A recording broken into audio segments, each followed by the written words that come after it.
Приветствую всех на канале Магия Песка. Мои дорогие зрители, меня зовут Ольга, и сегодня для вас я сделаю отсыпочку на такую тему. Что о вас говорят люди? Что говорят у вас за спиной? Кто вам кости перемывает? Какие сплетни о вас ходят? Как вас видят те люди, которые вас окружают? Если тема вам интересна, пожалуйста, присоединяйтесь, загадайте на себя, задайте вопрос от своего имени, и пусть нужная информация вас обязательно найдет. Итак, я прошу высшие силы дать мне возможность ответить на все ваши вопросы и послать для вас только лишь самую важную, нужную и полезную информацию.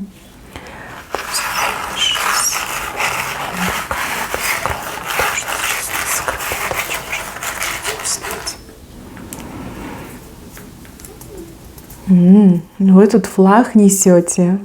Чудесно. Прекрасно. Смотрите, сейчас я расскажу о том, как вас видят высшие силы. И дальше будет о том, как к вам относятся люди, которые окружают и что о вас говорят. Высшие силы видят вас с флагом. То есть вы образец для других людей. Вы особенный человек, человек-победитель по жизни, человек, который все делает хорошо, правильно. У вас потрясающая энергетика, вы следите за собой. Тут подразумевается не только внешний вид, но и чистота души. Понимаете, вы не склонны к тому, чтобы уходить в злобу, в ненависть, в зависть. Вы наоборот каждый раз вот прям себя еще и очищаете, да, скорее всего, какие-то чистки делаете, молитвы читаете. Вы человек, который подает пример всем тем, кто вас окружает. И еще вы человек, который никому никогда там не скажет нет. Вы всегда придете на помощь, вы всегда поможете, выручите. Даже если у вас нечем помочь, все равно какие-то ресурсы изыщете, и никто вот в обиде не останется. Вы любите животных, очевидно, у кого-то есть животные, у кого-то нет, но все равно вы любите. Вам жалко животных, мимо не пройдете, там, возможно, подкармливаете животных, возможно, вы волонтер. Также вы цените умных и честных людей. Для вас, конечно, это как отдушина, да, как возможность поговорить с теми, кто с вами на одной волне. С негативными людьми вы отношения не поддерживаете, но в силу того, что вы с ними не согласны, и с негативными людьми вы себя чувствуете абсолютно некомфортно. У вас даже какое-то отторжение идет на плохих людей. У кого-то еще очень сильно развита интуиция, и вы негатив чувствуете буквально там за несколько километров. То есть люди умеете считывать и сканировать. Сами вы, возможно, этого и не понимаете, но своей интуиции вы доверяете. Вас в этом плане очень сложно обмануть. Если человек плохой, либо с плохими намерениями, вы это видите прямо издалека. Вы можете предупреждать других, но люди могут и несерьезно к этому относиться, потом они жалеют, потом они к вам приходят, потом они вам говорят, что вы были во всем правы. Да? Обычно так и происходит. Вы замечательная хозяйка, даже если вы там не очень любите готовить, но вот метко, редко, но метко, да, вот так можете приготовить. Ну, а кто-то прям и как завтрак, обед, и полудник, и ужин. Очень старайтесь, потому что любите, вам нравятся новые блюда, кулинария. Это ваша отдушина, либо там как кухня, место силы у кого-то отыграть. Ну, в хорошем смысле слова. У вас чисто, у вас красиво, у вас дома все со вкусом, все на своих местах. Даже если у вас какой-то хаос дома происходит, но он очень гармоничный, да, там никогда не скажешь, что хаос, как будто бы все на своих местах лежит. Но у большинства отыграется, что у вас прям все там сияет и блестит. Очень многое вы делаете своими руками, либо украшаете свое жилище на свой вкус. А вкус у вас отменный, просто идеальный вкус. Вы видите красоту, причем видите ее так, как другим видеть не дано. Умение комбинировать цвета, палитру цветовую, соединять, может быть, разные стили, да, вот это ваш конек. У вас, кстати, очень крутые творческие способности. способность к творчеству, к созданию красоты, к тому, чтобы своими руками, да, вот что-то делать. Кстати, у кого-то очень легкие руки. Ваши прикосновения способны исцелять и раны, и болезни. И также легкие руки могут зарабатывать много денег, да? Особо там не работая, да, вы можете зарабатывать. Но опять же, не все и не все в себе еще это раскрыли. Может быть, вы в силу своего прошлого, либо каких-то стереотипов, которые вам навязали, там, ходите, работаете по найму, при этом у вас крутые возможности для того, чтобы работать сама на себя и зарабатывать большие деньги. Но вы еще, например, к этому не пришли. Опять же, очень часто люди становятся заложниками своего воспитания, да, то, что вам дали в детстве. И если ваши родители вам там все время говорили, что нужно там работать на дядю, то вы, возможно, уже головой понимаете, что что-то здесь не так, да, я получаю слишком мало денег, зато вкладываюсь на все 100. Но пока еще не пришли к тому, чтобы свое дело иметь. Ну, а кто своим делом занимается, вы очень успешны. Вы прям из ничего деньги делаете, да, там, где другие бы сломались, обломались и стесались, вы, наоборот, зарабатываете деньги. Ваши, например, конкуренты, скорее всего, все от вас в шоке, потому что так как вы работаете, никто другой не может. У вас вот не идет, что какая-то чуйка, но это не чуйка, это легкие руки. Так, еще по поводу вас, глазами высших сил. Слишком много занимаетесь чужими вопросами, либо слишком много на себя нагрузили чужой ответственности, да, чужих проблем. С одной стороны, да, это похвально, вы молодец, вы альтруист, но с другой стороны, вы как будто бы своей жизнью не живете, а живете тем, что решаете чужие проблемы, чужим другим людям помогаете. Да? Может, это не чужие, это люди, может, это ваши родственники, друзья. Но вот вам, конечно, надо больше думать о себе и не распылять свои способности, не распылять свои силы в таких объемах. Да, надо помогать, но лимитированно помогать. Иначе вот спина у вас уже согнулась, потому что тяжесть большая на вас. Еще я вижу, что вы очень много добрых дел за последнее время сделали. Прям очень много, как лимит перевыполнили. Больше, чем там за прошлый год. За эти полгода больше, чем за прошлый год. И, мои хорошие, когда не ждете и не требуете награду, но награда вас находит сама. И, кстати, еще хочу сказать, что плохие люди пользуются тем, что вы такой вот добрый человек, безотказный. Очень много пиявок у вас. Прям за вами ползают, кричат, на ручки просятся, да? Кровушки ваши попить хотят.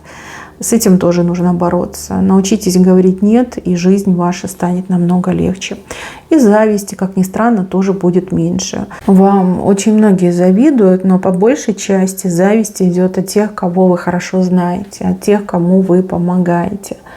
Люди расценивают это так, что у вас прям там, извините, амбары ломятся, что у вас там очень много свободного времени, поэтому вы всем помогаете, поэтому вы безотказны. И на этом основании они начинают вам завидовать. Вот, поэтому надо как-то с этим лимитированно, да? Не более там, чем сколько-то процентов я буду помогать. Остальное время, либо остальные силы я буду тратить на себя. Как видят вас люди, те, кто вас окружают? По большей части люди видят вас солнышком. Солнышко теплое, ласковое, приятное. Вы очень многим нравитесь, очень многие в восторге от вас. И люди вот прям испытывают радость сердца, когда вы рядом, когда вы подходите, когда вы общаетесь, когда вы уделяете им время. Прям такие блаженные, да, люди. Счастливы те, с кем вы дружите, с кем вы в родственных связях состоите, с кем вы работаете, сотрудничаете. Эти люди прям ощущают вашу энергетику, они от нее пополняются. Потому что те, к кому вы хорошо относитесь, вы вот прям передаете свое добро. Также есть люди, которые вам сильно завидуют. И даже есть вот враг показан у вас. Не у всех, возможно, но у кого-то точно есть женщина-враг. Давайте с теми, кто завидует. Завидуют вам в основном какие-то бездельники, бездари и очень такие ленивые люди. Люди, которые для себя ничего не хотят делать, они вот все ждут, что кто-то придет, спасет, поможет, даст, да, вот они, ну, привыкли, наверное, так жить и считают, что это норма, это их база, да. Завидуют вам, потому что вы им помогаете, потому что вы безотказная. И начинают, значит, сочинять, придумывать, что это же вы там располагаете лишним, да, поэтому из себя добренькую корчите, поэтому помогаете. Ну, этим людям все вернется, вы не переживайте. Языки им поприкручивают высшие силы. Вас нельзя обижать, вы сильный, уникальный человек, за вас высшие силы корой. И те, кто вам завидуют, они теряют. Они действительно теряют, у них неприятностей больше в жизни становится. И неприятности, беды прям как из рога изобилия сыпятся. Вот кто-то вас пообсуждает, кто-то про вас посплетничает, а потом раз и заболели эти люди. Либо какие-то неприятности, какие-то потери у них в жизни.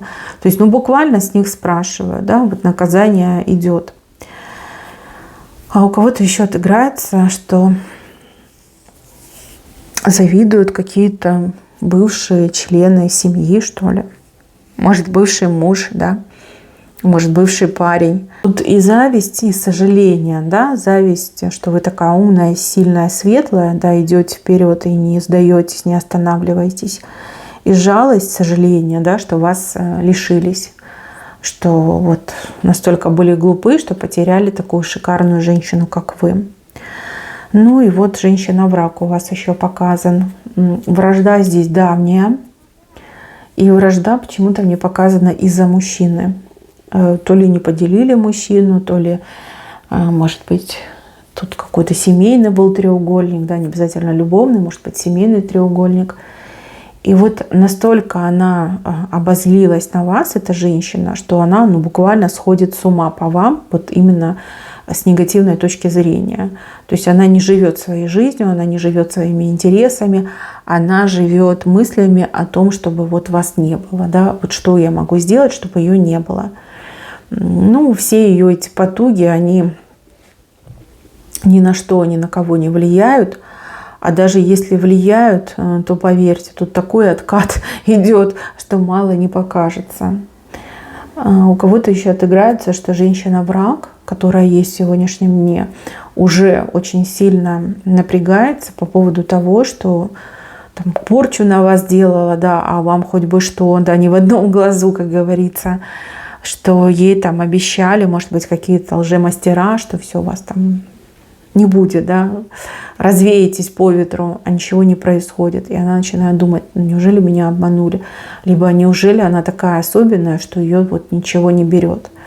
Ну, а вы, опять же, вы такой человек, вы никогда жаловаться не будете, вы никогда не будете там ныть, истерить, не будете волосы на себе рвать и говорить, что я такая несчастная, я болею, я себя плохо чувствую, у меня неприятности. У вас всегда шикарная улыбка на лице, лицо светлое, глаза горят, щеки румяные. Вот это ваш имидж, это ваш образ. И сколько бы вам лет не было, вы всегда выглядите просто шикарно. И вот эта женщина-враг, она на вас смотрит и такая, да что такое, да кто она так, да почему ничего не работает? Я уже столько сил потратила, столько денег потратила, а ее ничего не берет. Ну, а вы не показываете, да, вы не показываете, что вам плохо, не показываете, что вы болеете, и она просто там с ума сходит.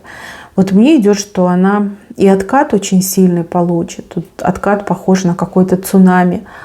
И еще и у нее проблемы с менталом начнутся, потому что она из-за вот этой злобы, ненависти к вам как с ума сойдет. Может, начнет там чем-то лечиться. И там уже все, да, как приговор себе подписала. Так, что еще вы должны знать? Есть ли сплетни о вас? Сплетней особых я не вижу, только вот от низменных людей я это вижу, завистливых, да, людей. И больше я вижу, что о вас говорят, но это не сплетни, это как легенда, да.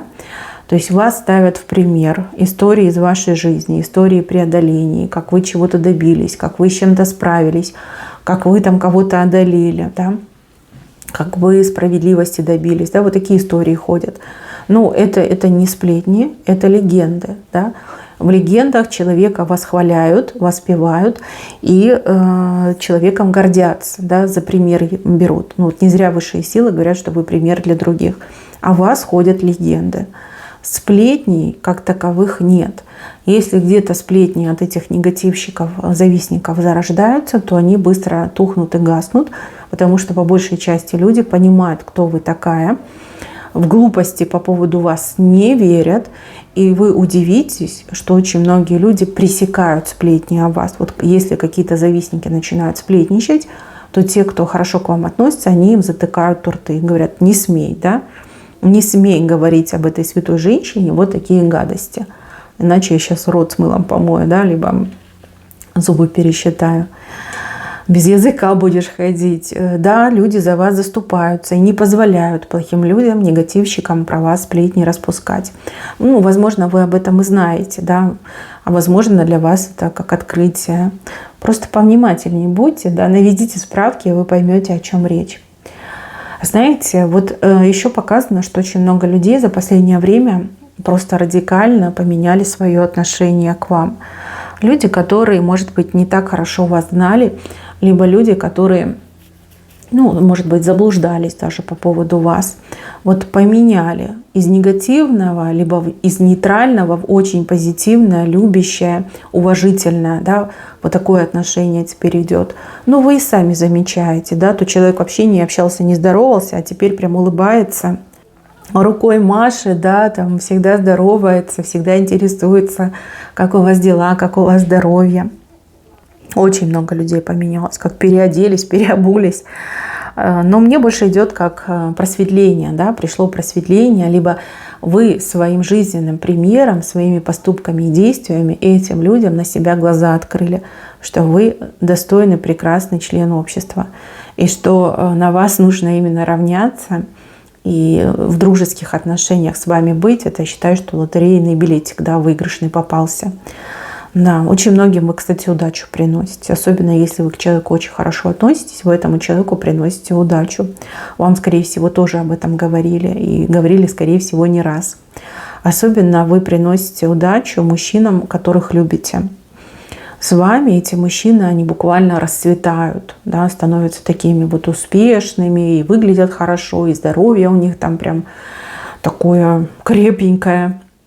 Как только вы там расстаетесь, либо мужчина переходит черту, начинает вас обижать, вот ему тоже прилетает. Он всего лишается. Всего. Вот. Удача от него уходит. Возможно, даже вам ваши бывшие об этом говорили, что вот пока мы были вместе, у меня все было хорошо. Как только мы с тобой расстались, все. Ну, может, видели сами, да, что человек был приличным, вполне себе статусным. А как только расстались, все во все тяжкие, уже человека туда-сюда и нету, да. Либо от человека уже там ничего не осталось, просто какое-то животное дикое. Ну, что есть, то есть, да. Так, еще хочу вам сказать про вашу гиперответственность и гиперзаботу. С одной стороны, это замечательно, да, вот как вы заботитесь, как вы переживаете, другие не могут. Но с другой стороны, ваша любовь, вот эта гиперопека, гиперзабота немножко давит на ваших, ну, родственников, назовем так, детей, либо родителей, либо там братьев, сестер. Даже на любимого мужчину может немножко давить. Вот тут вам рекомендация немножко сбавить обороты, да, и больше, наверное, заниматься собой, своим творчеством, своими талантами, чем вот так вот гиперопекать своих близких. Давайте им больше свободы, давайте им больше возможностей для каких-то моментов маневра, либо для уединения, не знаю, там, личного пространства. Это, ну, как рекомендация, скорее всего, для вас.